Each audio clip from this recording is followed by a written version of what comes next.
दोस्तों, जैसा कि आप सभी लोग जानते हैं, यूबीपीसीएस की जो परीक्षा है ये 24 अक्टूबर को होने वाली है। तो क्योंकि अब इसकी डेट्स आ गई है तो क्रमशः एक एक दिन कम ही होते जाएंगे, तो इसकी तैयारी आपको अच्छे से करनी होगी। तो ये जो प्रैक्टिस सेट आपको उपलब्ध करवाए जा रहे हैं ये खास तौर से यूपीपीएससी की सभी परीक्षाएं लाइक एज यूपीपीसीएस, इसके अलावा आरओ जीआईसी की परीक्षाएं और जितनी भी परीक्षाएं यूपी ट्रिपल एससी से संबंधित होंगी सभी के लिए बहुत ही यूजफुल रहेगा। तो अगर आप यूपी ट्रिपल एससी पेट, यूपी पीसीएस, आरओ वगैरह एग्ज़ाम दे रहे हैं तो निश्चित रूप से ये जो सीरीज है आपके लिए काफ़ी हेल्पफुल रहेगी। रोज़ शाम को 6 बजे एक वीडियो आपको मिला करेगा जो कि प्रैक्टिस सेट यानी कि मॉडल पेपर पर आधारित होगा। तो आइए मॉडल पेपर नंबर 12 को स्टार्ट करते हैं। इसके पहले के जो 11 मॉडल पेपर उपलब्ध करवाए गए थे उसका लिंक आपको वीडियो के डिस्क्रिप्शन में मिल जाएगा। तो देखते हैं पहला क्वेश्चन। निम्नलिखित में से भारत के संविधान के किसमें पर्यावरण संरक्षण और संवर्धन तथा वन व वन्य जीवन की रक्षा के प्रावधान पाए जाते हैं? तो क्वेश्चन बहुत इंपॉर्टेंट है। भारत के संविधान के किसमें पर्यावरण संरक्षण, संवर्धन और वन्य तथा वन्य जीव की रक्षा के प्रावधान पाए जाते हैं? तो यहाँ पर जो ऑप्शन है उसमें से सही ऑप्शन है जी हाँ, ऑप्शन सी, यानी कि राज्य के नीति निर्देशक तत्वों के साथ साथ मूल कर्तव्यों में भी इसका उल्लेख आपको मिलता है। तो राज्य के नीति निर्देशक तत्वों में 48A में पर्यावरण संरक्षण और संवर्धन तथा वन और वन्य जीवों की सुरक्षा की बात है। वहीं पर मूल कर्तव्य में 51 क के पैरा 7 में प्राकृतिक पर्यावरण की रक्षा की बात कही गई है। तो दोनों में ही इसका उल्लेख मिलता है। सही जवाब इसका ऑप्शन सी होगा। किसने कहा था कि भारत एक अर्ध संघात्मक राज्य है? भारत एक अर्ध संघात्मक राज्य है, ये कथन किसका है? और इसमें से सही आंसर क्या होगा? दोस्तों, सही आंसर है इसका ऑप्शन जी हाँ, ऑप्शन डी, यानी कि केसी वियर। संघवाद राजनैतिक राज संचालन की उस प्रवृत्ति का प्रारूप है जिसके अंतर्गत विभिन्न राज्य एक संविदा द्वारा एक संघ की स्थापना करते हैं। इसके अनुसार संघीय सरकार और राज्य सरकारों संघ की विभिन्न इकाइयों के रूप में होते हैं। तो भारत में संघवाद का प्रावधान कनाडा से लिया गया है, ये भी काफ़ी इंपॉर्टेंट है। कई बार पूछा जाता है कि भारत में जो संघवाद है वो किस देश के संविधान से लिया गया है, तो संघवाद जो है ये कनाडा से प्रावधानित है, ये आपको याद रखना है। अगला क्वेश्चन लेते हैं। निम्नांकित में से कौन भारत में गरीबी का निर्धारण करता है? तो क्वेश्चन ये भी काफ़ी इंपॉर्टेंट है, कई बार पूछा गया है। गरीबी का निर्धारण कौन करता है? तो दोस्तों, गरीबी का निर्धारण पहले करता था योजना आयोग और अब उसकी जगह आ गया है नीति आयोग। तो इसका सही आंसर अब होगा ऑप्शन डी, यानी कि नीति आयोग, जिसकी स्थापना हुई थी 1 जनवरी 2015 में। वर्तमान में इसके सीईओ हैं अमिताभ कांत, उपाध्यक्ष हैं डॉक्टर राजीव कुमार और अध्यक्ष कौन होते हैं? जी हाँ, प्रधानमंत्री, यानी कि पीएम नरेंद्र मोदी इसके अध्यक्ष हैं। ग्रीन पीस इंटरनेशनल का मुख्यालय कहाँ पर है? Very important question. Green peas international का मुख्यालय कहाँ पर है?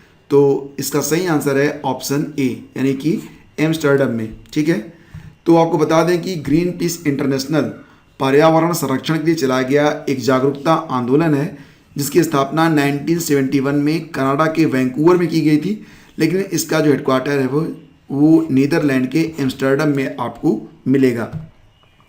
भारत सरकार द्वारा घोषित एबीसी इंडेक्स, अब बताओ यहाँ पर कि एबीसी इंडेक्स से आप क्या समझते हो? एबीसी इंडेक्स किससे संबंधित है? तो कृषि, संचार, स्वास्थ्य और शिक्षा में सही आंसर है ऑप्शन सी, यानी कि स्वास्थ्य। तो एबीसी इंडेक्स इसका फुल फॉर्म होता है achievement of babies and children. बच्चों से संबंधित स्वास्थ्य के क्षेत्र में इसे जारी किया जाता है। इसे मापने के लिए उत्तरजीविता प्रतिरक्षा, जिसको आप कर सकते हैं सर्वाइवल इम्यूनिटी, पोषण यानी कि न्यूट्रिशन और पाठशाला की शिक्षा यानी कि स्कूलिंग को इसमें शामिल किया जाता है। ठीक है, एबीसी इंडेक्स। निम्नलिखित में कौन द्वितीयक प्रदूषक है? द्वितीय प्रदूषक कौन सा होगा? Smog, carbon dioxide, carbon monoxide, fly ash. सही आंसर है ऑप्शन ए, यानी कि स्मॉग। तो क्या होता है आखिर ये जो सेकेंडरी पोल्यूटेंट होता है वो क्या होता है? तो दोस्तों, हवा जब गंधक और नाइट्रोजन के ऑक्साइडों को बिखराती है तब जाके ये द्वितीय प्रदूषक बनते हैं। इसमें स्मॉग भी आता है। इसके अलावा नाइट्रिक एसिड की जो वाष्प होती है, सल्फ्यूरिक एसिड की बूंदें, H2SO4 की बूंदें, सल्फेट SO4 और नाइट्रेट लवणों के कण भी इसमें शामिल होते हैं। तो जो द्वितीय प्रदूषक हैं उन्हें स्मॉग, मतलब स्मॉग जो है वो क्या है, वो द्वितीय प्रदूषक के अंतर्गत आता है।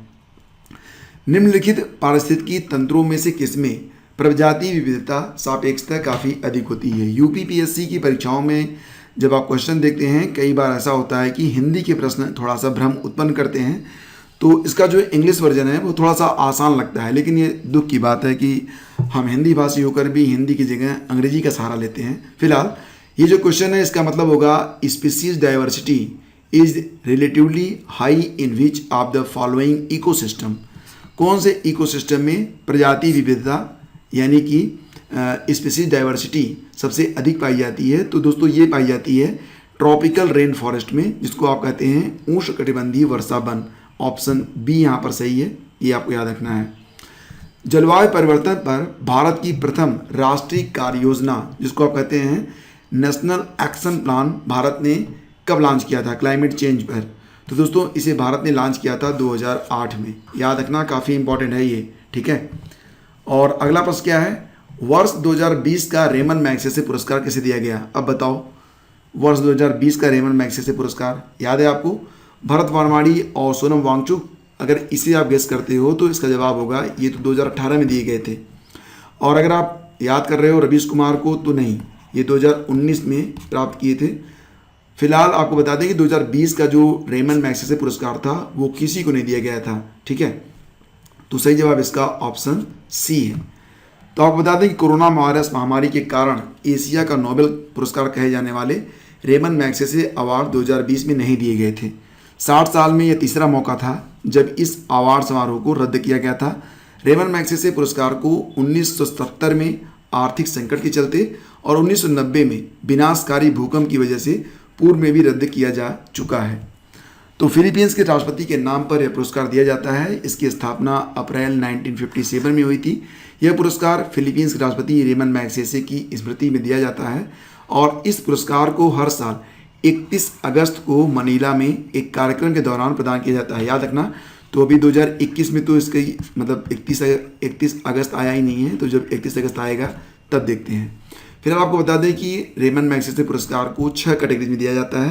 पहला है सरकारी सेवाएं, दूसरा है सार्वजनिक सेवाएं, तीसरा सामुदायिक नेतृत्व, चौथा पत्रकारिता, साहित्य और रचनात्मक संचार कला, पांचवा शांति और अंतर्राष्ट्रीय समझ, और छठा क्या है, इमरजेंट लीडरशिप। तो ये 6 कैटेगरीज हैं, याद रखना।